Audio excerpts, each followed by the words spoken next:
करुणा के सागर तथागत बुद्ध, सामाजिक क्रांति के अग्रदूत महात्मा ज्योतिबाजी फुले,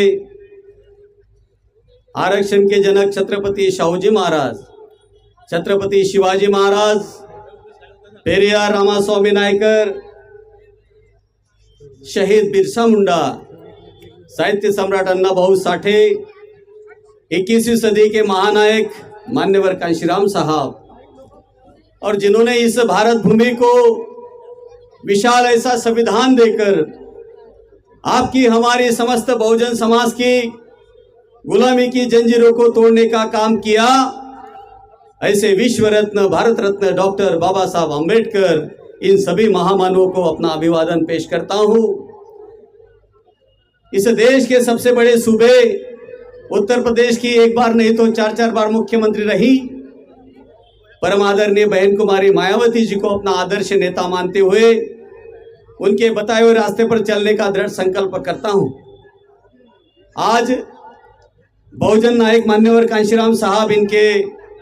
जयंती के उपलक्ष्य में आयोजित इस इंदौराव मैदान में इस कार्यक्रम में हमारे मार्गदर्शक, महाराष्ट्र प्रदेश के प्रभारी, सेंट्रल कोऑर्डिनेटर, आपकी हमारे आवाज को, दलित मजलूमों की आवाज को पार्लियामेंट के अंदर बुलंद करने वाले, एक बार नहीं तो दो बार राज्यसभा सांसद रहे, एक बार एमएलसी रहे, जिन्हें परम आदरणीय बहन जी बहुजन नायक मान्यवर कांशीराम साहब का आशीर्वाद प्राप्त हुआ, जिन्होंने बचपन से इस मूवमेंट को अपने खून से सींचा। आज आपके और हमारे बीच में उपस्थित आदरणीय परम आदरणीय सम्माननीय राजाराम साहब, डाइस पर उपस्थित महाराष्ट्र प्रदेश के उपाध्यक्ष सम्माननीय डॉक्टर शिंदे साहब, महाराष्ट्र प्रदेश के तमाम प्रदेश महासचिव सम्माननीय पृथ्वी शेंडे जी, सम्माननीय रायकवार सर, सम्माननीय उल्लेख चलवादी जी, सम्माननीय मुकुंद दादा, सम्माननीय मंगेश ठाकरे जी, काड़ूराम चौधरी जी, डाइस पर उपस्थित सभी स्टेट के पदाधिकारी साथी, जिन्होंने इस कार्यक्रम को बहुत अच्छी तरीके से निभाया नहीं तो इस कार्यक्रम को सक्सेसफुल करने के लिए अपनी जान लगा दी, ऐसे पूरी नागपुर की टीम, पर्टिकुलरली नागपुर के जिला अध्यक्ष सम्माननीय लांजेवार साहब, सम्माननीय उमेश मेश्राम जी, बोरकर जी, गेडाम जी, हमारी सभी यहाँ की महिला मंडल, ढोरे ताई, नितनवरे ताई, गौरखेड़े ताई, जिन जिन साथियों ने मेहनत की, सभी साथियों, और पर्टिकुलरली उन साथियों को जो महाराष्ट्र के दूर दराज से यहाँ पर चलकर आए हैं मान्यवर कांशीराम साहब की जयंती को मनाने के लिए नहीं तो मान्यवर कांशीराम साहब के उस एक वाक्य को पूरा करने के लिए कि सच्ची तमन्ना हो तो रास्ते निकल आते हैं। साथियों, आप लोगों ने वो रास्ता बना दिया। महाराष्ट्र के अंदर आप लोगों ने इतनी बड़ी तादाद में यहाँ पर आकर आपकी अपनी खुद की नहीं तो हमारे सारे हौसलों को साथियों बुलंद कर दिया। अब लगता है कि हम आने वाले दिनों में कभी पीछे मुड़कर नहीं देखेंगे। साथियों, मैं आप लोगों को विश्वास देता हूं, बहन जी ने जिस विश्वास के साथ हमारे ऊपर ये जिम्मेदारी दी है और जिस तरीके से महाराष्ट्र के तमाम जिले के लोगों ने आज यहाँ पर आकर ये जो इतना बड़ा कन्वेंशन, कार्यकर्ताओं का कन्वेंशन आज यहाँ पर हो रहा है, उस कन्वेंशन को दूर दराज से, कई सोलापुर से, कई कोल्हापुर से, कई रत्नागिरी से, कई नंदुरबार से, कई सोलापुर से, कभी जलगांव, धुलिया, औरंगाबाद, जालना, नांदेड़, सभी साथियों जो यहाँ पर आप लोग आए और आप लोगों ने यहाँ पर इस कार्यक्रम की शोभा बढ़ाई, हमारे हौसलों को आपने आगे बढ़ाया, इसलिए आप लोगों का बहुत बहुत धन्यवाद। साथियों, 6 महीने पहले बहन जी ने इस जिम्मेदारी को हमारे सर पे दिया। मैं आप सभी साथियों का, चाहे वो विधानसभा के साथी हो, जिले के साथी हो, सेक्टर के साथी हो, बूथ के साथी हो या हमारे सभी स्टेट के साथी हो, मैं सभी साथियों का तहे दिल से शुक्रगुजार हूं कि आप लोगों ने यहाँ तक आने में हम लोगों को जो या पूरे स्टेट की कमेटी को जो सहायता करी, मैं आप लोगों का बहुत बहुत धन्यवाद अदा करता हूं साथी। उसी के साथ साथ आज हमारे बीच में मान्यवर राजाराम साहब यहां उपस्थित है। आप लोगों को यह मालूम होना चाहिए, माननीय राजाराम साहब बहुत कम उम्र से इस मूवमेंट के लिए लगे हैं। मान्यवर कांशीराम साहब के साथ अपनी जिंदगी यहां बसर की, अपना खून सींचा, अपना सब कुछ इस मूवमेंट के लिए दिया। एक बार नहीं तो तीन बार, एक बार एमएलसी, 2 बार राज्यसभा सांसद, बहन मायावती जी के पीआरओ, इसके तहत उन्होंने काम किया। और आप लोगों को मालूम होगा कि मध्य प्रदेश के अंदर जब वो थे तो 12-12, 13-13 आमदार निकालने का काम माननीय राजाराम साहब ने दिया। और आज हमें लग रहा है महाराष्ट्र के तमाम लोगों को कि जिस तरीके से यहां पर भी वो गए, चाहे छत्तीसगढ़ हो, चाहे राजस्थान हो, चाहे दिल्ली हो, चाहे जम्मू कश्मीर हो, चाहे मध्य प्रदेश हो, जहां जहां पर भी वो गए उन्होंने रिजल्ट देने का काम किया साथियों। और इसलिए आज हमें भी ये लग रहा है, महाराष्ट्र के तमाम लोगों को ये लग रहा है, महाराष्ट्र के तमाम साथियों को ये लग रहा है कि जिस तरीके से उन्होंने बाकी के राज्यों में जाकर वहां पर बहुजन समाज पार्टी का खाता ही नहीं तो वहां पर एक बैलेंसिंग पावर बनाने का काम किया। मुझे लगता है महाराष्ट्र के भूमि में भी आने वाले दिनों में माननीय सम्माननीय राजाराम साहब के नेतृत्व में इस महाराष्ट्र के अंदर खाता खोलने का काम ही नहीं तो महाराष्ट्र के अंदर बैलेंसिंग पावर बनाने का काम आने वाले दिनों में होगा। और मैं आप लोगों को विश्वास देने के लिए आया हूं। बहन जी ने जिस तरीके से हमारे ऊपर विश्वास रखा, आप लोगों ने जिस तरीके से इस कमेटी के ऊपर विश्वास रखा, साथियों मैं आप लोगों को आश्वासन नहीं विश्वास देना चाहता हूं कि आने वाले दिनों में आपके विश्वास के साथ कोई खिलवाड़ नहीं होगी। इस महाराष्ट्र के अंदर जो काम मान्यवर कांशीराम साहब के जमाने में होता था उसी काम को दोबारा शुरू किया जाएगा साथियों। और उसकी शुरुआत हमने महाराष्ट्र से करी है। हमने अपने कई साथियों को कई बार ये कहा, जब ये कार्यक्रम इंदौरा के मैदान में लेने का हम लोगों ने कमिटमेंट किया, खुद से कमिटमेंट किया, विश्वास दर्शाया, तो कई साथियों को ये विश्वास नहीं हो रहा था। अभी इलेक्शन हुए हैं, थोड़ी बहुत नेगेटिविटी होती है, सही में हम इस कार्यक्रम को सफल कर पाएंगे। लेकिन मान्यवर कांशीराम साहब ने कहा यदि सच्ची तमन्ना हो तो रास्ते निकल आते हैं, सच्ची तमन्ना नहीं हो तो कई ऐसे बहाने निकल आते हैं जैसे हमारे लोग इसके पहले किया करते थे। साथियों अभी आप देख रहे हो जिस तरीके का जन सैलाब मान्यवर कांशीराम साहब के इस जयंती के लोग उपलक्ष्य में यहाँ पर आया है, मुझे विश्वास है और मैं साहब को विश्वास देना चाहता हूँ साहब यदि आपका हमें साथ रहा इस महाराष्ट्र के अंदर तो महाराष्ट्र के अंदर आने वाले दिनों में यदि हमें कंटिन्यूसली काम करने का मौका मिल गया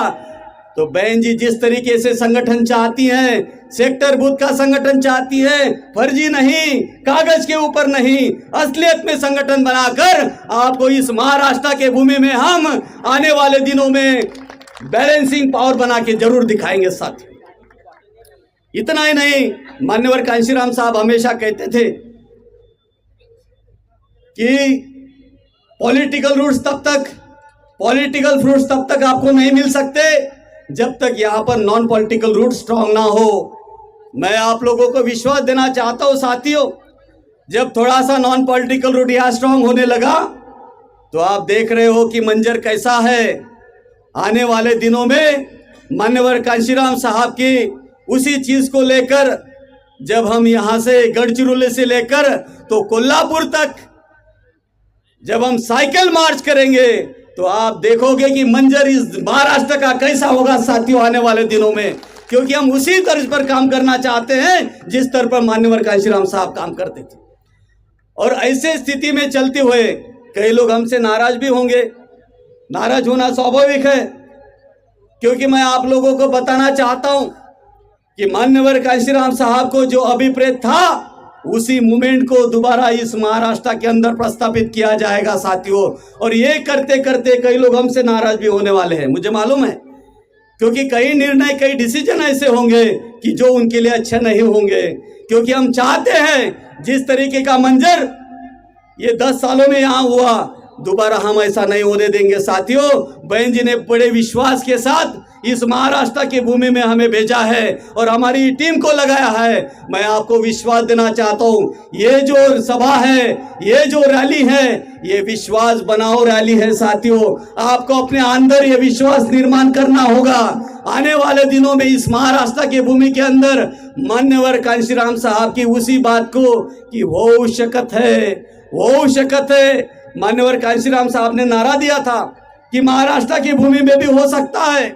बशर्ते आप अपने दिलों के अंदर, अपने हृदय के अंदर, अपने हृदय के ऊपर विश्वास लेकर हाथ रख कर ये कसम खाओ आज इस दिन के उपलक्ष्य में कि मान्यवर कांशीराम साहब जो कहते थे,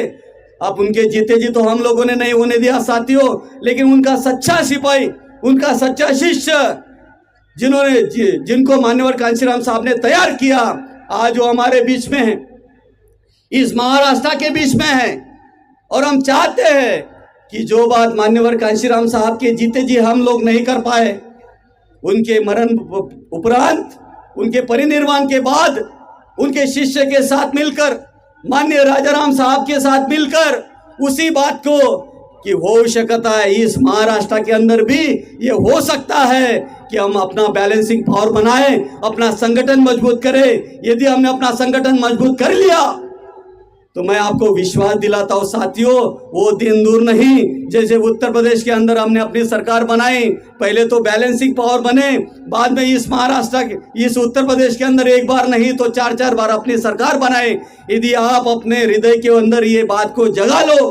कि मान्यवर कांशीराम साहब जो कहते थे, महापुरुष जो कहते थे, वो गलत नहीं होता है, वो सच्चा होता है। उन्होंने यहाँ पर नारा दिया, उत्तर प्रदेश के अंदर वो सफल हुआ,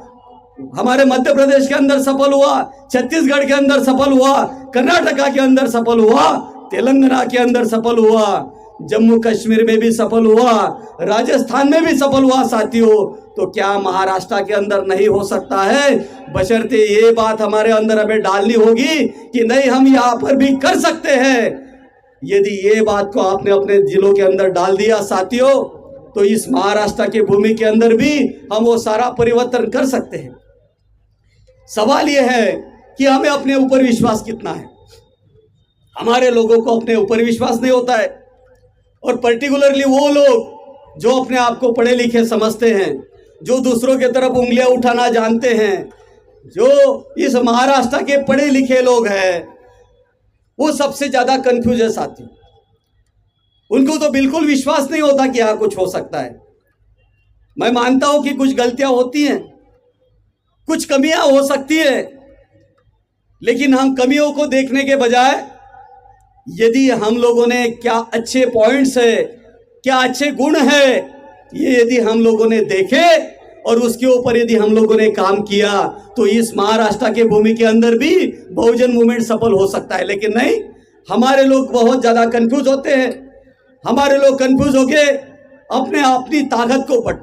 बांट देते हैं। आज देखिए महाराष्ट्र में क्या हुआ, 2024 में इन्हीं कांग्रेस ने नारा लगाया, संविधान को बचाना है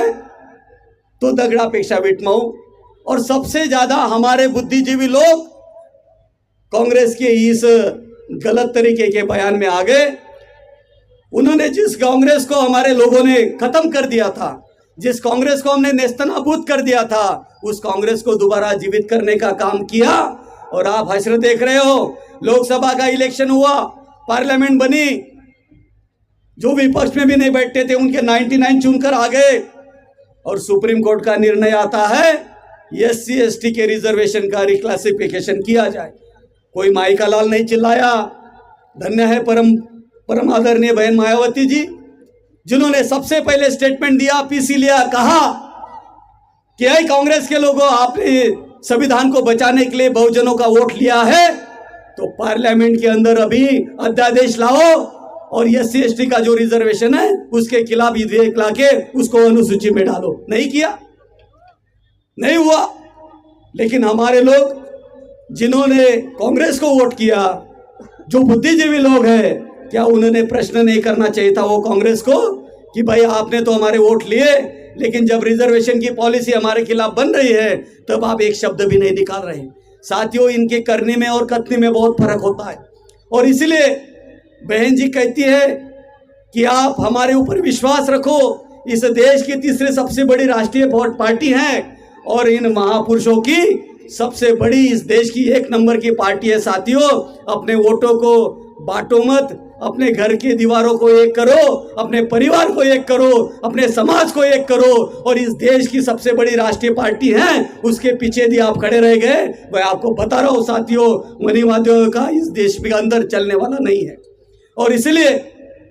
आप लोगों के बीच में विश्वास को जगाने के लिए और विश्वास को निर्माण करने के लिए हमने इस सभा का आयोजन किया। आप बड़ी संख्या में यहाँ पर आए और आने के बाद आज साथियों आपने एक संकल्प करना चाहिए जाते जाते कि आने वाले दिनों में यदि हमें इसी तरीके से संगठित रूप से काम करने का मौका मिला तो मान्यवर कांशीराम साहब का वो सपना कि इस महाराष्ट्र के अंदर भी हो सकता है, हो सकता है, बशर्ते हमने अपने आप से एक कमिटमेंट करना चाहिए कि जिस लेवल का त्याग, जिस लेवल का सैक्रिफाइस बहन मायावती जी ने, परम आदरणीय बहन मायावती जी और मान्यवर कांशीराम साहब ने किया, यदि उसका हमने 10% भी कर लिया साथियों, मैं आपको विश्वास दिलाता हूं इस महाराष्ट्र के अंदर भी आने वाले दिनों में आपका अपना शासन होगा। ये विश्वास व्यक्त करता हूं और अपनी वाणी को इधर ही विराम देता हूं। जय भीम, धन्यवाद।